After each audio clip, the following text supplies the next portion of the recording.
Do you ever feel like most of the knives you want to buy are never in stock? How's it going, everybody? I'm Rollshambo, the connoisseur and collector of all things sharp and shiny. And if you answered yes to that question, I'm going to need you to go ahead and show the like button some love. Today we're talking Vikings, specifically Midgards Messer. In a world where many knives resemble Liza Minnelli, Midgards Messer resembles Arnold Schwarzenegger.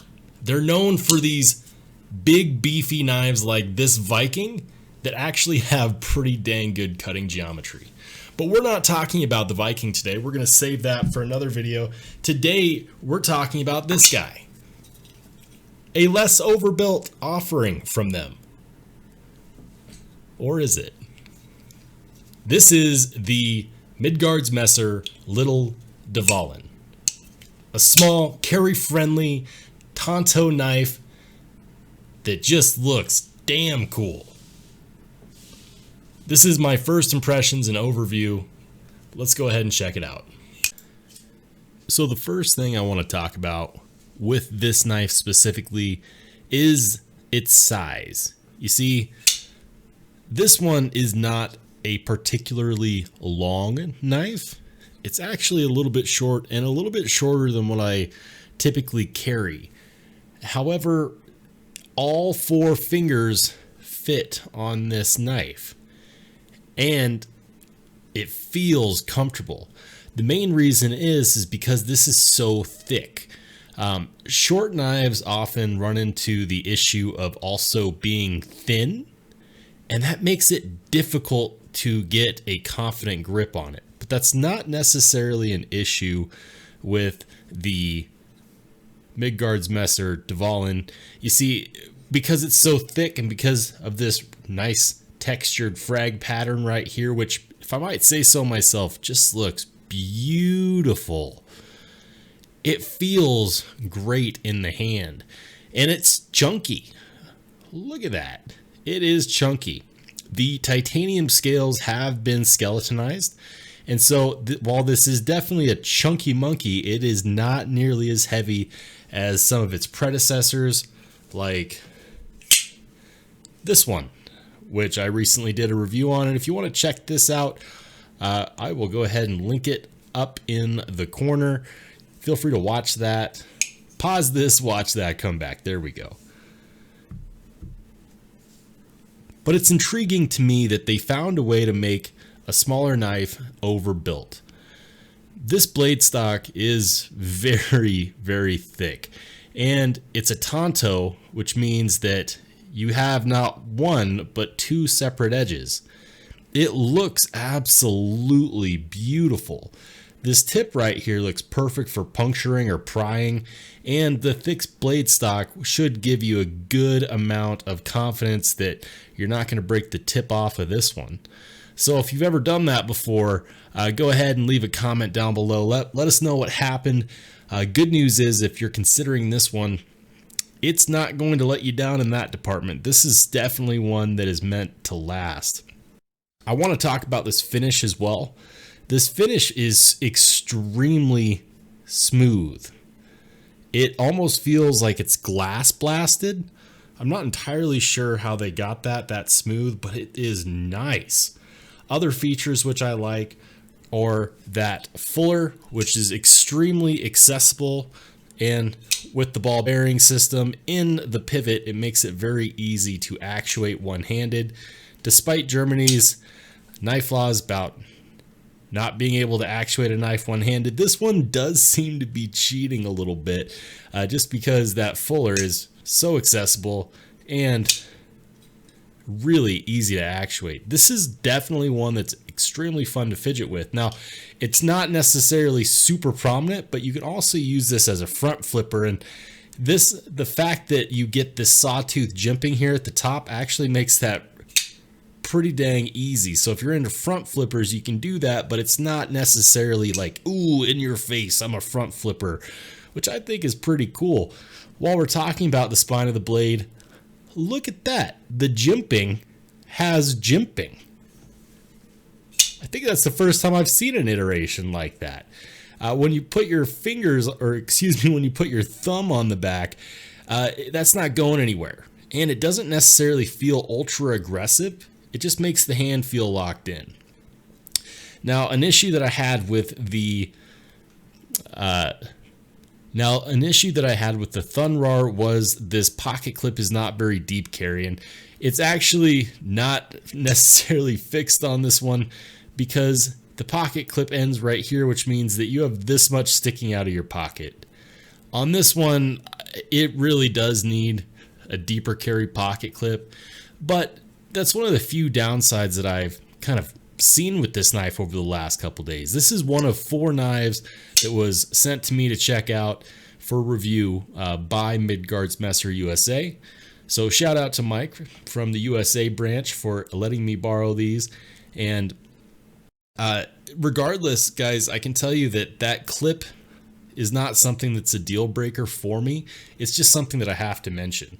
Now, this knife is perfect in the reverse grip. If that's your style, you can definitely do that. And it's not going to let you down because of the way this handle is shaped. Your thumb fits perfectly over the cap of that back. Otherwise, a completely normal hammer / saber grip will get the job done. And this is a flat grind on both the Tanto tip as well as the main blade. And it's a bit of a steep flat grind too. That is pretty thick wedge right there. However, it does cut pretty darn well regardless.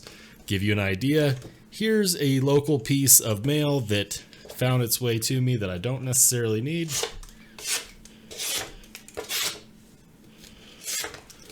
If you didn't know, now you know. It's voting season. And I don't necessarily care for propaganda, or I mean mailers.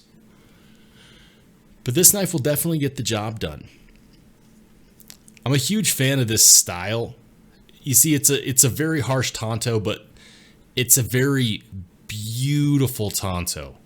These lines just call to me because it's flat, and then at the very end, they gave it a tiny swedge right there, which is cool, and that continues down the way to the tip, and so it's like a diamond. It's multifaceted, and that's just cool.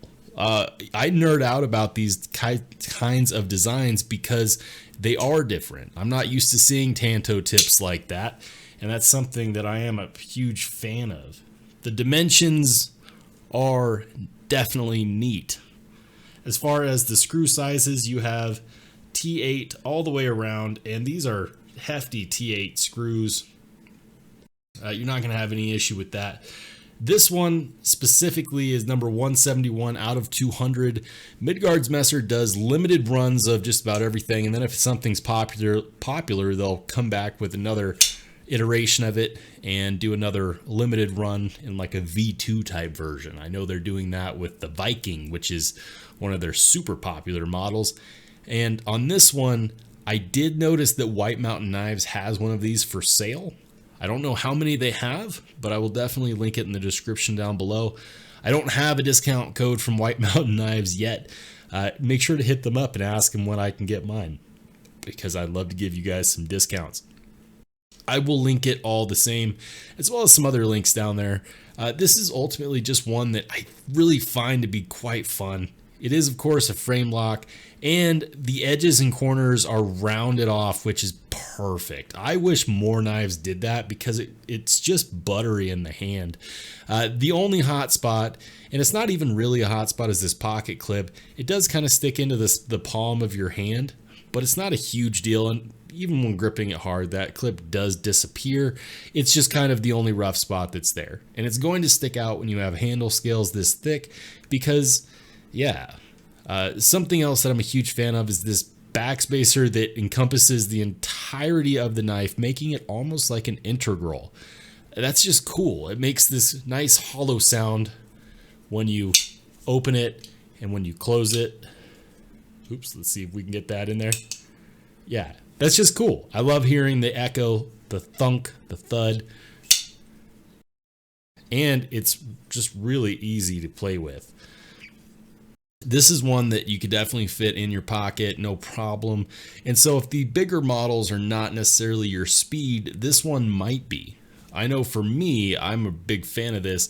I absolutely love that design. I think it's kind of neat that they do a design on the front and then they leave the back clear, but they continue the design on the clip itself.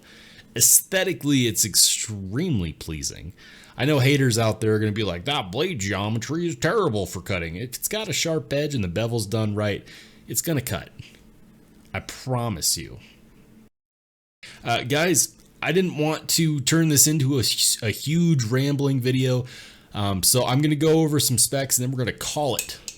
For the weight, this is coming in about 5.5 ounces. Overall length is going to be about 6.7. The blade length itself is about just over 3 inches. It's not too terribly long. A good comparison for this one would be the QSP Penguin. And as you can see, the Penguin is actually a little bit longer.